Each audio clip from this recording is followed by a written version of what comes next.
Asubuhi ya tarehe 6 Agosti mwaka 1945, anga la Hiroshima lilikuwa tulivu. Kisha ndege ya Marekani Enola Gay ilidondosha bomu la kwanza la atomiki lililoitwa Little Boy juu ya mji huo. Ndani ya sekunde chache, mwanga mkali kuliko jua ulilipuka na kufuatiwa na wimbi la moto na upepo uliobomoa majengo mengi na kuua maelfu papo hapo. Watu waliokuwa karibu hawakuwa na muda wa kuelewa kilichotokea. Wengine walipoteza familia zao, nyumba zikateketea na mji mzima ukawa magofu ndani ya muda mfupi. Idadi ya vifo vya Hiroshima vimekadiriwa kufikia kati ya takriban 90,000 na 166,000 kufikia mwisho wa mwaka 1945 kutokana na mlipuko, majeraha na mionzi.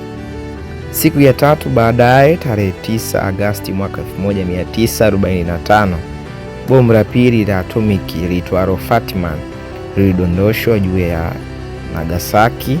Hilo pia lilikuwa mikumi ya maelfu na kuharibu sehemu kubwa ya mji.